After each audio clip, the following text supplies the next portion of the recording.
मंदार गांव में रामू नाम का एक किसान रहता था।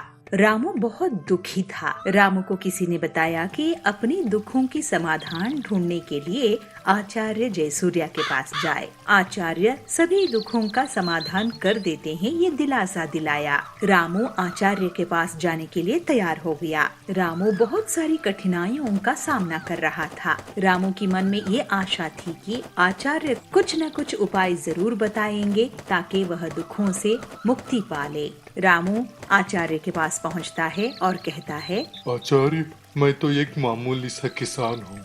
खेती तो मेरा जिंदगी है, मगर मैं जितना भी मेहनत करके खेती करूँ, हर साल बरसात समय पे ना होने की वजह से अच्छी फसल नहीं मिलती है। हर साल या तो अतिवृष्टि होती है या तो अनावृष्टि। पिछले साल भी मैंने बोया था, मगर मेरा फसल पूरा बर्बाद हो गया और इस बार अधिक वर्षा से मेरे फसल को नुकसान पहुंचा है और खाने पीने के लिए भी मेरे पास कुछ नहीं है। आचार्य रामू की पूरी बातें शांति से सुनते हैं। आचार्य, मैं शादीशुदा हूँ। मेरी पत्नी मुझसे बहुत प्रेम करती है, मगर आर्थिक स्थिति हीन होने के कारण कभी कभी परेशान भी करती है। कभी मुझे लगता है कि उसके कारण मैं तंग आ गया हूँ। अगर वो मेरे जीवन में ना होती तो ही मैं सुखी रहता, और इसकी वजह से मेरे बच्चे भी मेरी बात नहीं सुनते, और इस स्थिति में मुझे ऐसा लगता है कि वो मेरे बच्चे ही नहीं हैं। ऐसे रामू अपनी जिंदगी की सारी समस्याओं को आचार्य के सामने बोल देता है, मगर आचार्य उतनी ही शांतता से रामू की बातें सुन रहे थे। ऐसे ही रामू अपने कष्टों को बताते बताते चला गया। आखिरकार उसके पास बताने के लिए कुछ बचा ही नहीं। जब सारी बातें बता चुका तो रामू चुप हो गया और प्रतीक्षा करने लगा कि आचार्य क्या कहेंगे, मगर आचार्य ने कुछ नहीं बोला। तब रामू कहता है, मैं तो बहुत ही उम्मीद लेकर आपके पास आया हूँ। क्या आप हमारे समस्या का समाधान नहीं कहेंगे? रामू को आचार्य कहते हैं, मैं तुम्हारी कोई भी सहायता नहीं कर सकता। इस बात को सुन के रामू को आश्चर्य हुआ। तो रामू कहता है, ये क्या बात हुई आचार्य? मैं इस उम्मीद से आया था कि आप मेरे दुखों का कोई ना कोई समाधान बताएंगे।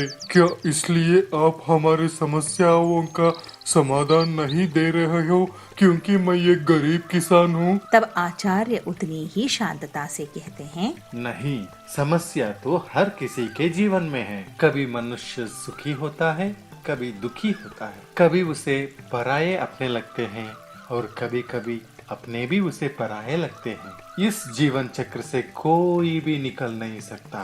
संसार के हर एक व्यक्ति समस्याओं से घेरा हुआ है, यही वास्तव है। इन समस्याओं के लिए समाधान किसी के पास नहीं है। अगर तुम एक समस्या का समाधान ढूंढोगे तो उसके जगह दूसरी समस्या खड़ी हो जाएगी। इस जिंदगी का कोई भरोसा नहीं है। जिसे तुम बहुत चाहते हो, एक ना एक दिन आपको छोड़कर जाना ही है। ऐसे ही एक दिन ये जीवन भी तुम्हें छोड़ देगा और तुम भी यहाँ से मुक्त हो जाओगे, मगर समस्याएं वैसे के वैसे ही रहेंगे। 100 साल पहले भी समस्याएं थे और आज भी समस्याएं हैं। समस्याएं जैसे थी वैसे ही रहेंगे। आचार्य की बात सुन के किसान को बहुत गुस्सा आया और वह कहा, सब कहते हैं कि आप महात्मा हो। मैं आपके पास बहुत उम्मीद लेकर आया था, लेकिन आप तो हमें निराश कर दिया। सब लोग झूठ बोलते हैं कि आप समस्याओं का समाधान बताते हो, लेकिन आपने तो हमारे कोई भी समस्या का समाधान ही नहीं बताया। कुछ साल पहले एक संत महात्मा ने हमारे यहाँ याग यज्ञ करवाया था। उससे मुझे थोड़ी शांति भी मन को मिली थी और सुख संपदा भी मिली थी, मगर आपने तो सीधा मना कर दिया। क्या उस यज्ञ से आपकी सारे समस्याएं समाप्त हो गई? आज देखो, उससे भी बड़ी समस्या में आप फंसे हो। तब दुखित होके किसान कहता है, तो आपका मतलब है मेरे दुखों का कोई अंत ही नहीं? अगर ऐसा है तो आपके इस तपस्या का क्या उपयोग? तब आचार्य कहते हैं, आपके रोजमर्रा समस्याओं का तो मैं हल नहीं दे सकता, मगर आपके जीवन का सबसे बड़ी समस्या का हल मेरे पास है। इस बात को सुन के रामू अचंभित हो जाता है और रामू पूछता है कि वह समस्या क्या है जो उसको पता नहीं है। तब आचार्य कहते हैं, तुम चाहते हो तुम्हारी जिंदगी में कोई समस्या ना हो, यही आपके दुख का कारण है। आप पहले ये मान लो कि हर एक व्यक्ति के जीवन में कोई ना कोई समस्या होती ही है। इसलिए पहले अपने आसपास के लोगों की दुख समझो। दूसरों के दुख और समस्या को देखोगे तब आपको पता चलेगा कि आपका दुख कितना कम है। आचार्य की बात सुन के रामू को यह पता चलता है कि कभी उसने इस तरीके से सोचा ही नहीं। तब वो आचार्य से कहता है, हाँ आचार्य, कम से कम मैं अपने बीवी बच्चों के साथ अपने घर में एकजुट होकर रहता हूँ। कई लोगों को घर नहीं है, बहुत सारे लोगों को जोतने के लिए जमीन भी नहीं है। अपने दुखों को ही बड़ा मान के मैं ये सोचता था कि मैं जितना श्रम कर रहा हूँ उसका फल नहीं मिल रहा है, मगर आपकी बातों से मुझे ऐसा लग रहा है कि मेरे पास जितना है उसी में खुश रहना है और खुशी को ढूंढना है। रामू आचार्य को नमस्कार करके वहाँ से निकल पड़ता है और आगे की जिंदगी में जितनी अपनी ताकत है उतने से श्रम करके अपनी जिंदगी में खुश होने की कोशिश करता है।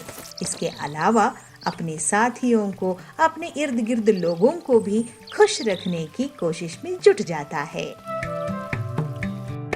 कि मैं जो भी काम शुरू करता हूँ उसमें मेरा सिर्फ और सिर्फ नुकसान ही हो जाता है। इस तरह से बबलू और पीलू की दुकान में भीड़ इकट्ठा होने लगती है।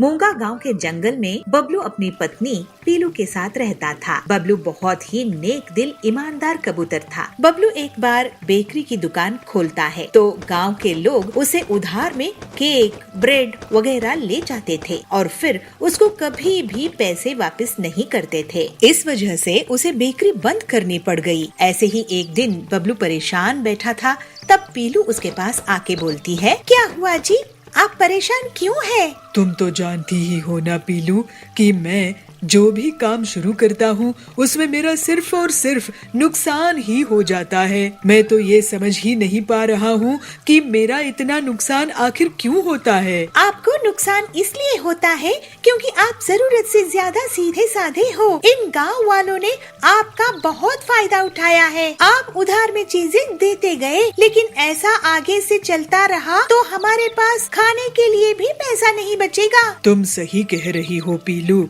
मैं अब एक आखिरी बार कोई काम शुरू करके देखता हूँ। अगर अच्छे से चला तो ठीक है, नहीं तो शहर जाकर कोई नौकरी ढूंढ लूंगा। हम यही कुछ काम कर लेंगे, मगर आप उधार किसी को नहीं देना, ये सोचकर ही काम शुरू करो। ठीक है, एक आखिरी बार मैं कोशिश करता हूँ। कुछ दिनों बाद बबलू पीलू से कहता है, पीलू, मैं बाजार घूमकर देख रहा था कि कहाँ किसकी दुकान है किसकी नहीं है। मैंने देखा कि हमारे गांव में सब्जी की दुकान तो है ही नहीं। गांव वाले पड़ोस के गांव से सब्जियां खरीद रहे थे, इसलिए मैं सोच रहा हूँ कि मैं सब्जी की दुकान लगाऊंगा। ये तो सच में बहुत अच्छी आइडिया है। अब मैं अपनी आखिरी जमा पूंजी लगा रहा हूँ, इसको मैं बर्बाद होने नहीं दूंगा। फिर जल्द ही बबलू अपनी सब्जी की दुकान खोल लेता है। बबलू के बहुत बार कहने के बाद भी बहुत से गांव वाले अभी भी उससे बिना पैसे दिए सब्जी ले जाया करते थे। एक दिन पीलू भी उसकी दुकान में इसीलिए बैठती है कि लोग बिना पैसे दिए सब्जी नहीं ले जा पाए। एक दिन डॉक्टर बबली उनकी दुकान में आती है। पीलू, बबलू, तुम्हारी दुकान में सलाद का वेजिटेबल्स है क्या? डॉक्टर मैडम, ये लीजिए सलाद के वेजिटेबल्स, ये बहुत ही स्वादिष्ट है, लेकिन थोड़े महंगे हैं। मैं इन वेजिटेबल्स की सलाद खाती हूँ। ये स्वादिष्ट तो होते ही है, लेकिन फायदेमंद भी बहुत होते हैं। और रही बात कीमत की, तो हेल्थ इज वेल्थ। अभी मौसम बदलने वाला है और ये आने वाली गर्मी के मौसम में गर्मी से बचाएगा। मुझे ये 5 किलो दे दो। डॉक्टर बबली की जाने के बाद पीलू बबलू से कहती है, सुनिए जी, डॉक्टर मैडम क्या कह रही थी? सुना ना आपने कि इस साल बहुत गर्मी होने वाली है और गर्मी से बचने के लिए वेज सलाद फायदेमंद होगा। हाँ, अगर ऐसा होगा तो वेज सलाद से लोगों को गर्मी में बहुत फायदा होगा। इसका मतलब हम खुद ही वेज सलाद बेच सकेंगे और पूरे गांव में हमारे अलावा कोई नहीं है। देखो, गांव वाले ऐसे ही इसे नहीं खरीदेंगे, हम क्यों ना एक प्लेट बनाकर उसको बेचें? कुछ ही दिनों में लोगों को गर्मी से परेशानी होना शुरू हो जाता है और डॉक्टर बबली सबको वेज सलाद खाने की सलाह देती है। इस तरह से बबलू और पीलू की दुकान में भीड़ इकट्ठा होने लगती है। सुनिए गांव वालों, भाई और बहनों, मैं आप लोगों को अब से उधार में कुछ नहीं दूंगा। आपको अपनी सेहत का ख्याल रखना है तो पैसा देकर वेजिटेबल सलाद खरीदो। बबलू की बात सुनकर लोग सोच में पड़ जाते हैं, लेकिन फिर गर्मी के बुरे प्रभाव से बचने के लिए वो पैसे देते हैं।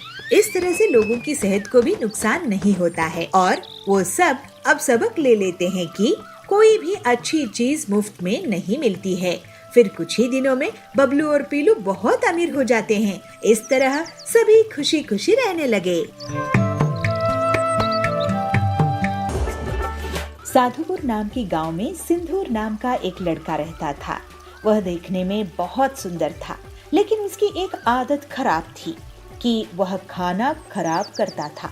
वह ज्यादा खाना लेकर खाना फेंक देता था। कुछ समय बाद उसकी शादी हो गई। वह घर जमाई बन गया। उसके ससुर ने उसको तिजोरी की चाबी और बाकी सभी जिम्मेदारी सौंप दी और बोले, मैं अभी तक अच्छे से कारोबार चलाता आया हूँ।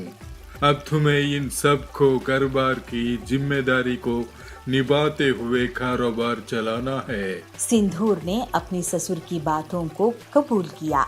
सिंदूर इसके बाद अपने पत्नी को बार बार कभी खाना, कभी चाय और कभी नाश्ता करवाते सताते रहता था। अब उसकी ससुर को इसके बारे में पता चला तो वह सिंदूर को बोले, तुम्हें दिन भर में जो चाहिए ये एक बार में क्यों नहीं बोल देते? तो सिंदूर उदासी से कहता है, मैं तो एक साथ बोलता हूँ, लेकिन वो कम पड़ जाता है। सिंदूर के ससुर ने इसके बाद पकाया हुआ खाना कहाँ जाता है इसकी पता लगाने के लिए रसोई में थोड़ी नजर रखनी शुरू कर दी। कुछ दिन रसोई में देखने पर उनको पता चला कि सिंदूर की मांग के अनुसार ज्यादा खाना बनता और वह पूरा न खाने की वजह से बहुत सारा खाना फ्रिज में पड़ा रहता था। इसको देख के चिंतित ससुर सिंदूर को खाने की अहमियत के बारे में सिखाने की ठान ली। एक दिन उन्होंने सिंदूर को बुलाकर कहा, हमारे पहले वाले नौकर के बच्चे की तबीयत ठीक नहीं है, मुझे वहाँ जाना है, क्या तुम भी चलोगे? सिंदूर भी अपने ससुर के साथ जाने के लिए तैयार हो गया। अपने नौकर की बस्ती में जाकर सिंदूर के ससुर ने कहा, मैं अभी रास्ता पूछ कर आता हूँ। इसके बाद सिंदूर वहीं खड़ा रहा। सिंदूर ने एक घर के अंदर झांक कर देखा तो एक छोटा बच्चा भूख के कारण रो रहा था। उसकी माँ ने अपने अनाज के सारे डिब्बे बर्तन देखे, लेकिन वो खाली थे। यह देखकर सिंदूर को रोना आ गया। कुछ देर बाद उसके ससुर आए और उसको अपने नौकर के घर लेकर गए। नौकर के घर जाने पर उसका लड़का बीमार लेटा हुआ था।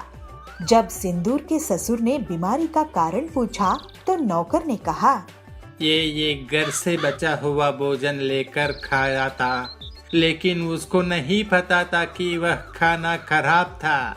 उसको खा के बेटे की तबीयत खराब हो गई है। यह कहकर वह रोने लगा। कुछ देर के बाद सिंदूर और उसके ससुर अपने घर आ गए।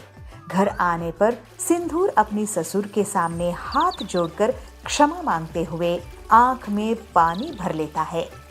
जब उसकी ससुर ने कारण पूछा तो सिंदूर कहता है, मैं खाने को कितना बर्बाद करता था और किसी को खाने के लिए 2 वक्त की रोटी भी नहीं है।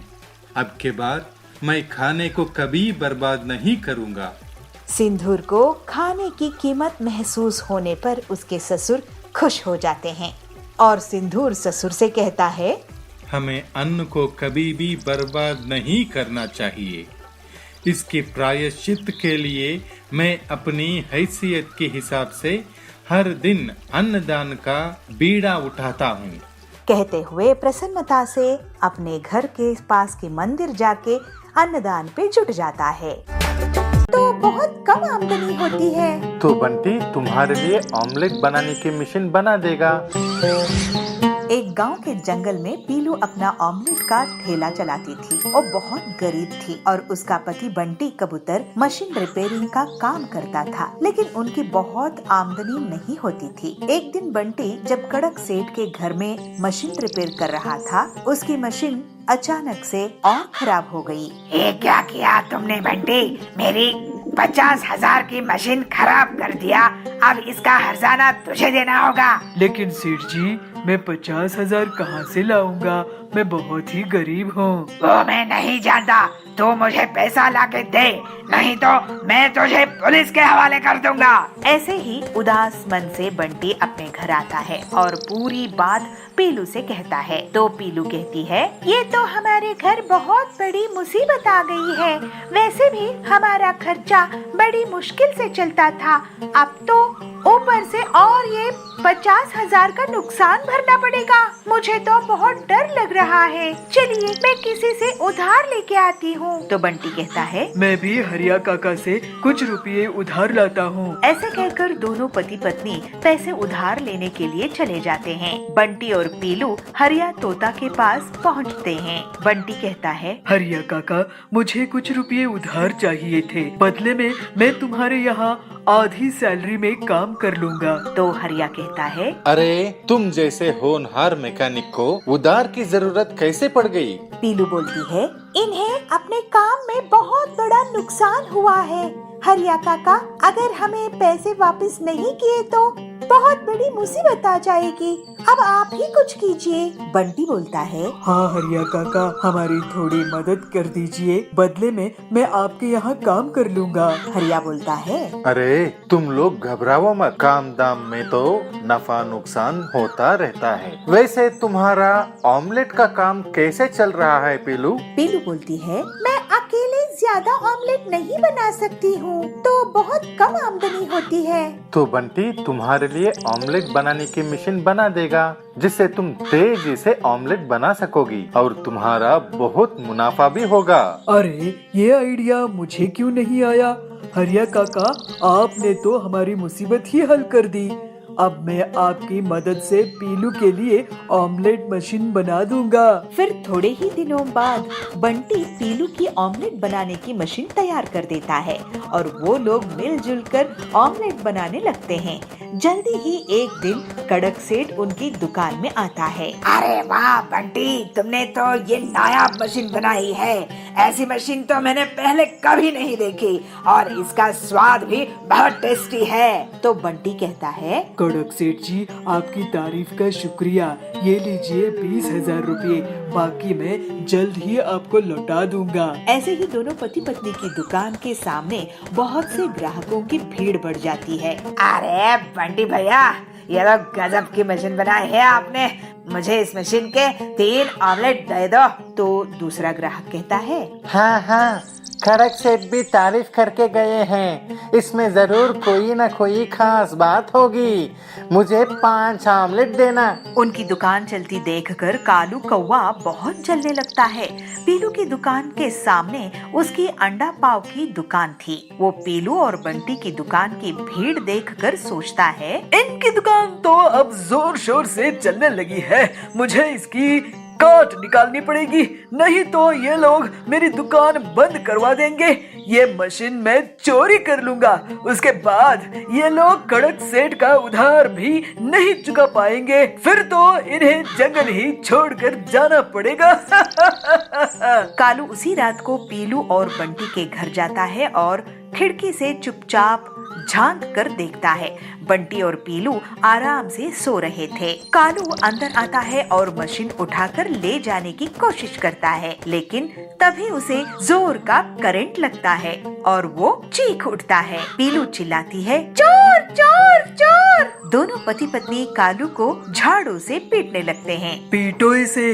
अरे ये तो कालू है। कालू भाई, आप हमारे इस मशीन के साथ क्या कर रहे थे? तो कालू कहता है, अरे मुझे पहले इस करंट से तो बचाओ। बंटी मशीन का प्लग निकालता है और कालू को करंट लगना बंद हो जाता है। हाय, मैं तो जल गया। मैं तुम्हारी मशीन चोरी करने वाला था बंटी, क्योंकि तुम्हारे ऑटोमेटिक ऑमलेट मशीन से मुझे बहुत नुकसान हो रहा था। अब तो मैं काम करने लायक ही नहीं रहा। तो पीलू कहती है, आपकी हालात देखकर मुझे बहुत बुरा लग रहा है। आप हमारे यहाँ काम करो, लेकिन वादा करो कि अब से धोखाधड़ी नहीं करोगे। कालू बंटी की दया देखकर उसे वादा करता है कि वो अब से पूरी ईमानदारी से काम करेगा।